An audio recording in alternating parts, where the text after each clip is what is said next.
It's funny, like I've had almost 20 years in this industry of skiing as a professional skier, and I've never been caught in an avalanche.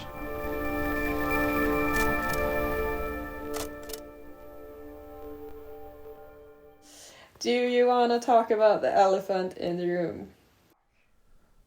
Is there an elephant in the room? Shit, here we go.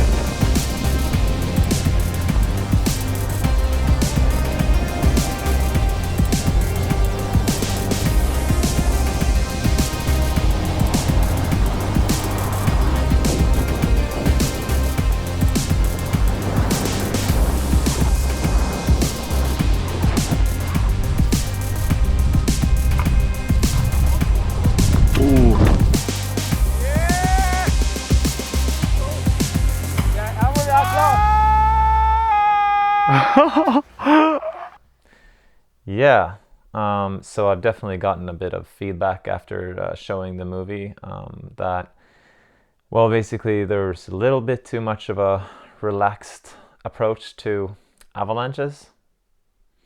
Maybe people are right. I don't know.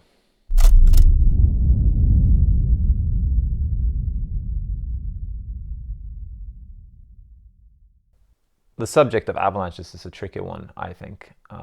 It just comes down to personal preference and risk tolerance. And so many people have different approaches to risk. For some, it's if there's even a small chance there will be an avalanche, they won't go out at all on the mountain. And for others, it's more of a gray area. I definitely think there are places and situations in where an avalanche is more acceptable. On some of the lines we go skiing, any loose snow is kind of out of the question, because if you get dragged down one of those mountains, you'll die.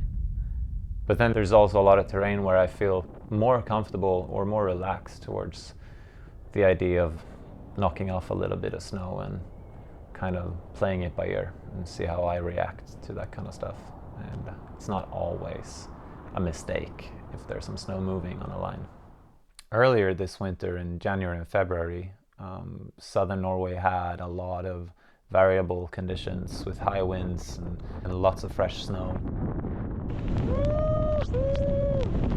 Basically making it impossible for us to ski the big lines we wanted. But then you still want to go out skiing and not just stay in the trees. It's hard when you look at the mountain, it's like sunny and perfect powder. So that's one of the situations where I really looked hard for terrain where I feel more comfortable skiing, even if there's a little bit of a avalanche risk.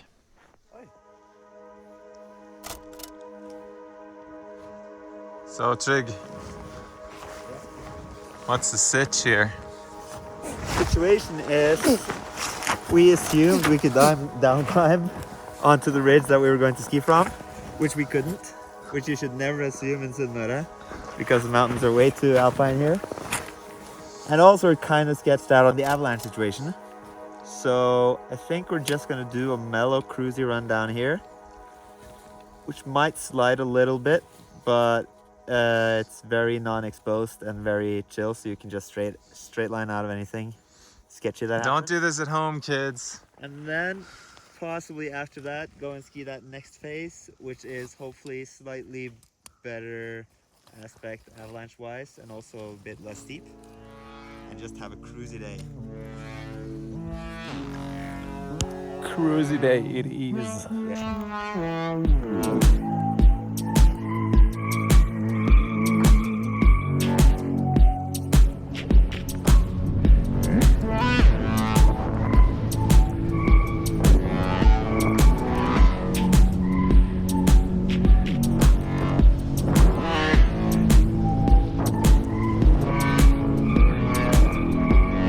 Droppar!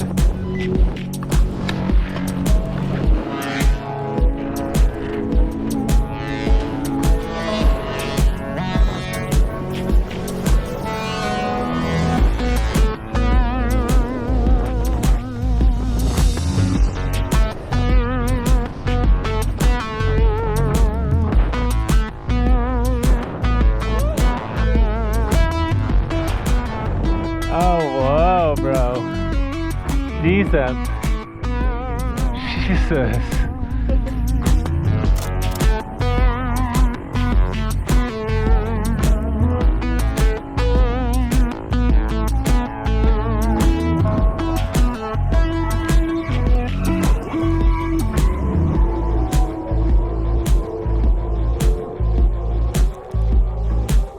Oh. Yes! It's fun. Yeah, dude!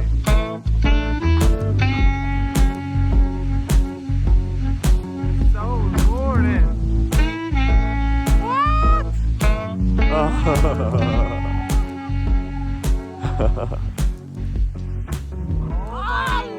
Yeah, dude! Fuck!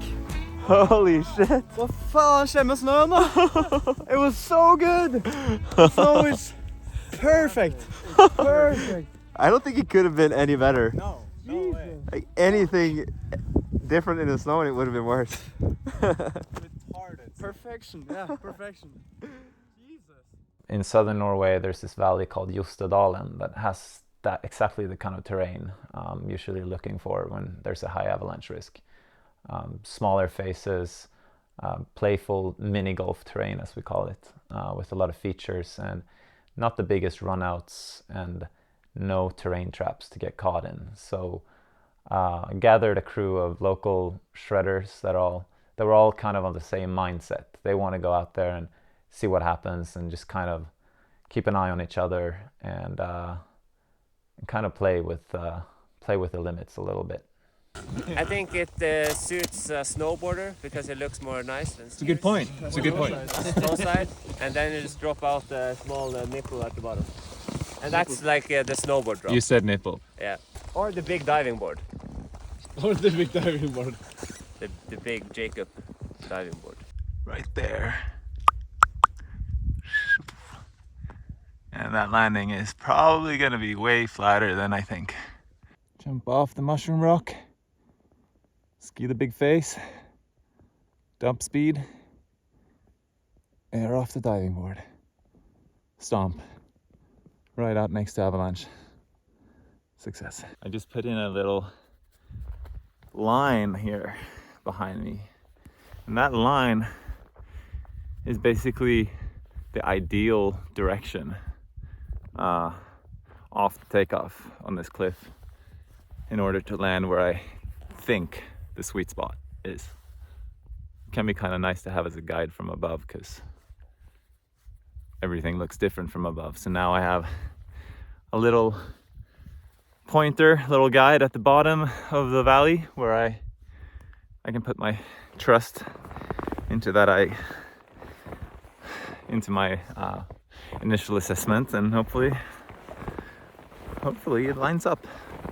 I woke up today and chose violence. All right, time to buckle up. Well, a little extra just so it hurts a little bit. Glad I had that little extra morning poop.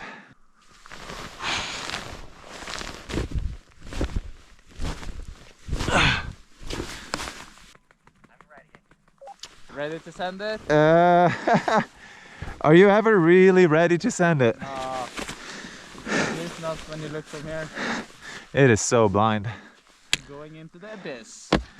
Dropping into this line was kind of scary because I was so focused on the big cliff towards the end.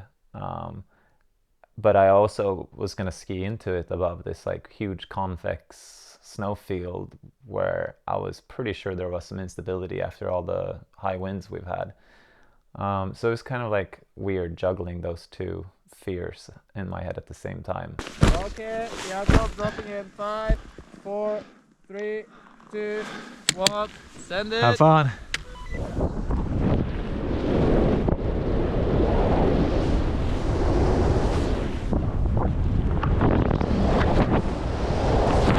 And of course, the whole thing fractured and I just had to point it towards the exit.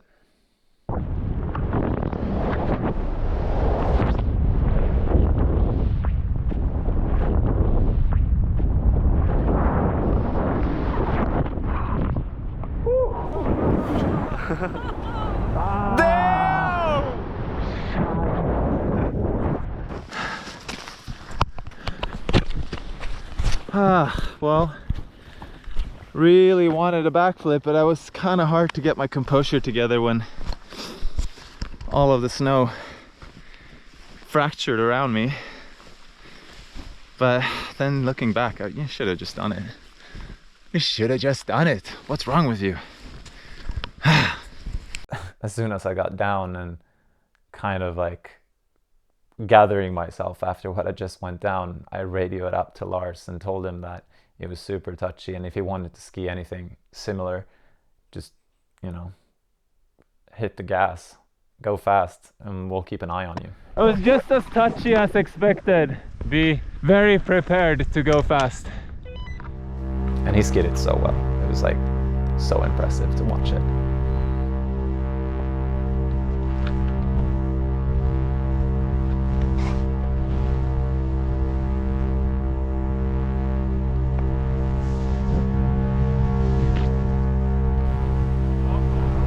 Ooh.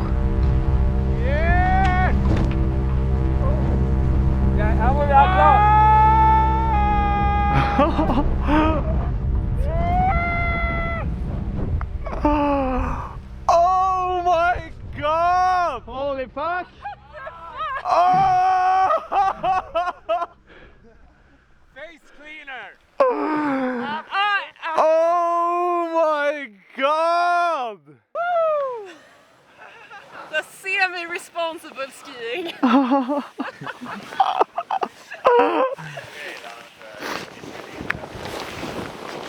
Hva føler du nå, Sofia? Just a typical working day. It's like A little bit on edge. Lars, what was going through your mind there in the middle? Just need to go fast and send it. I knew there was a big cliff, but it was the only way out. Din linje ser nice ut da. Yeah, oh, good work, you guys. You guys are mad people.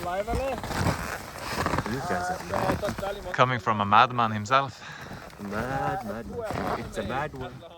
We did get a little bit of feedback on the social media channels the day after when we posted the action from this day. People were like, why do you do this? This is glamorizing avalanches. What if kids go out and follow you and try the same thing? But then on the other hand, a lot of people appreciated the footage and just kind of got like this really good insight into what the snowpack was doing in this valley, and saw the risks and like probably used that input to make their own choices the following days. So it's a really tricky debate, I think, whether or not to post avalanche or accident content. In my mind, not doing it would be like hiding something. These are risks that we deal with, and these are realities of what we do. And I think you should see both sides.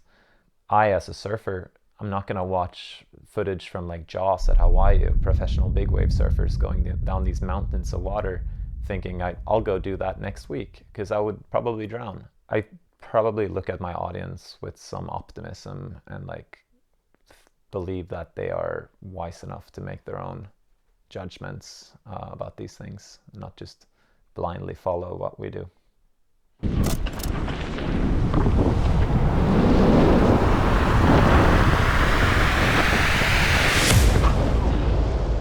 After a couple of sketchy weeks, the weather finally stabilized.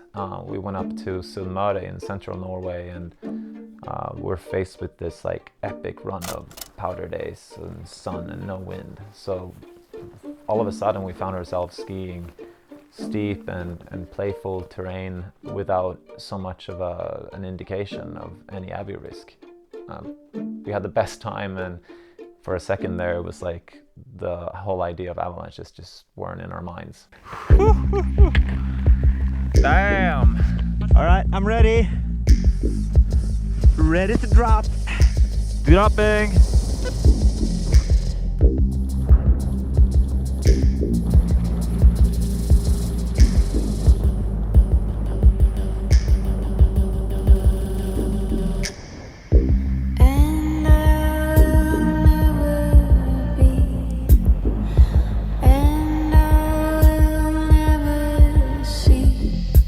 3, 2, 1, drop!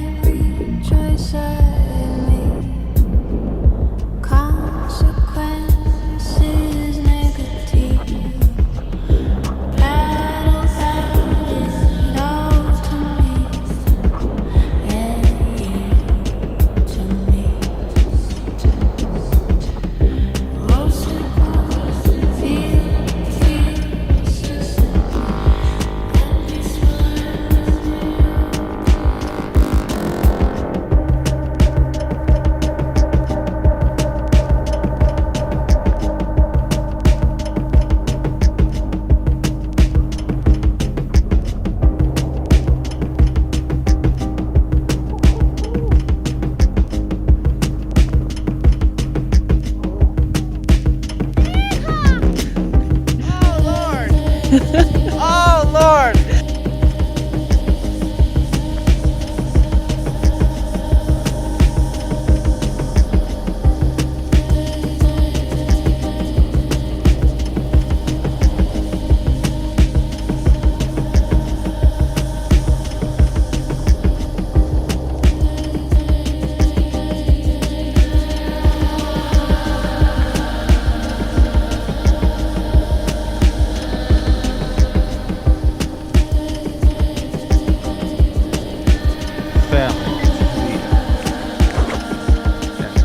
Go, have fun.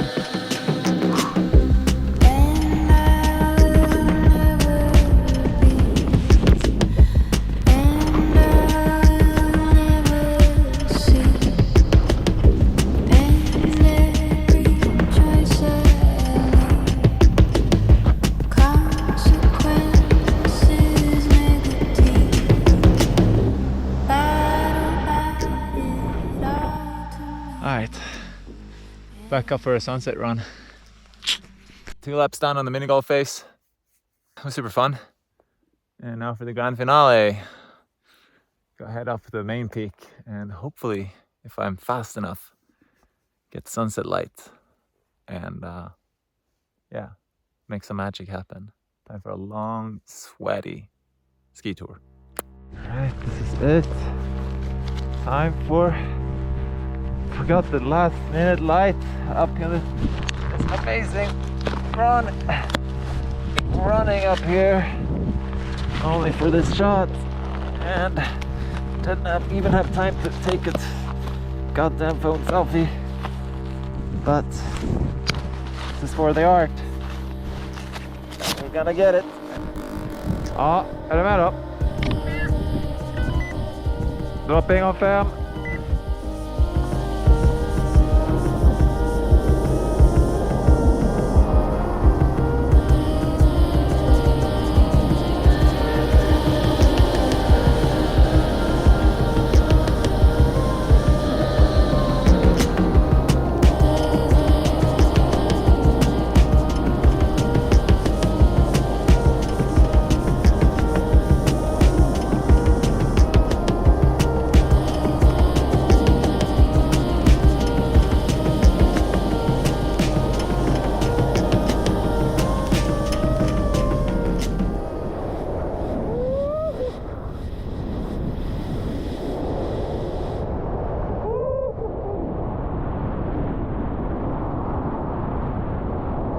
Oh, it was so worth every minute in that book pack.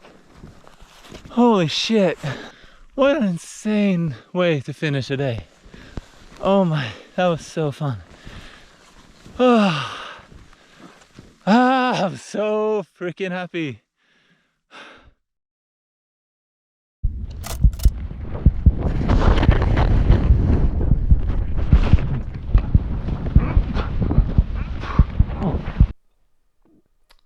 Towards the end of this epic run of powder days, we were starting to look at bigger lines. I went out together with Trig, Emil and Henrik to ski this really huge east face we had seen on the day prior.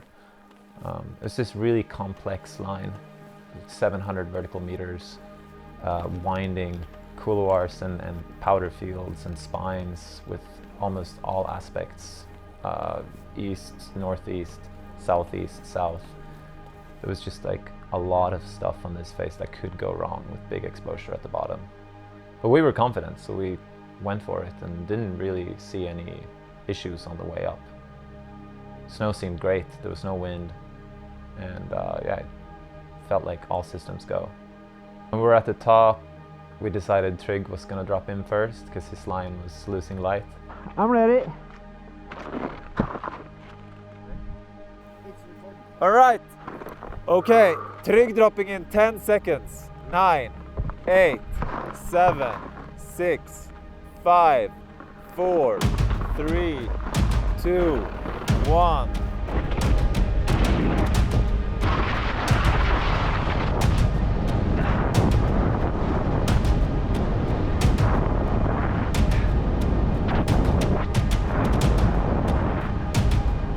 As soon as he dropped in and I saw that the snow was not doing anything unexpected, we knew that this was going to be like an epic day. Trig was skiing so well, just absolutely crushing his this long couloir into an open pow field, and yeah, it was a beautiful sight.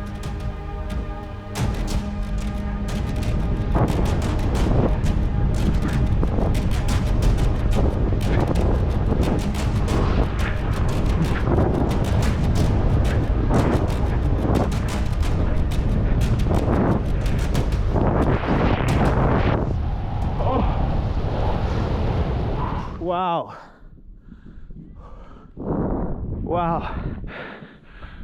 Whew. Trig radioed up to me, said it was a bit icy at the top, but the rest of the line went super well. He said it skied like a dream. So it was my turn to drop in on the main face that I had been eyeing out. This huge open bowl above really big exposure at the bottom. But having seen him ski it so well and knowing the snow was good, I just kind of like relaxed and had a good time. Dropped in. Okej, Sofia. Är du redo? Jag är redo. Bra.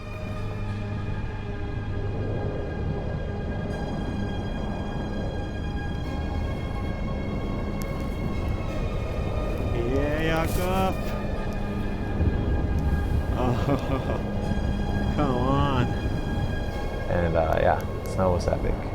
There's like no worries in the world. That's so good.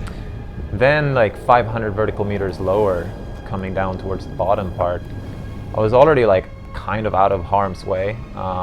Skied this like little ridge where I noticed the snow had kind of turned wind affected.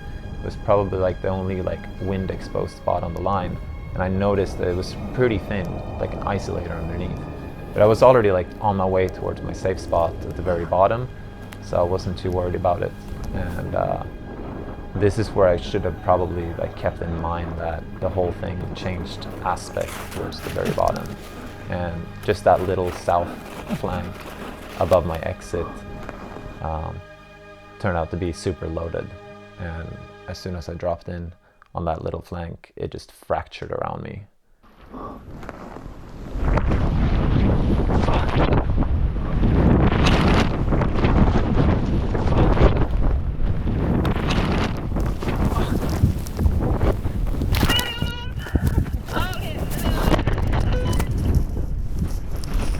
Whoa.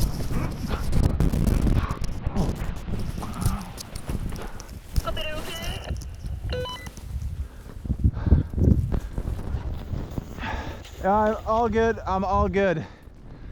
Holy shit, that was crazy. I'm totally fine.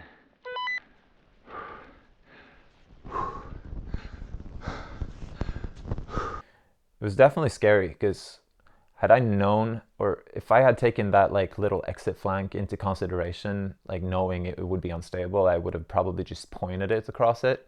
But this, since I started from almost a standstill, I didn't have the momentum to keep going, and the snow caught my skis.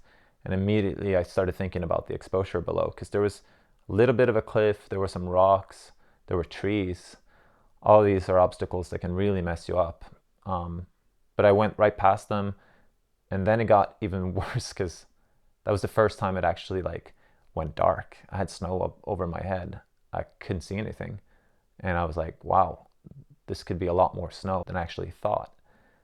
And got dragged for a couple seconds, and then the light came back, and I realized I wasn't gonna get buried.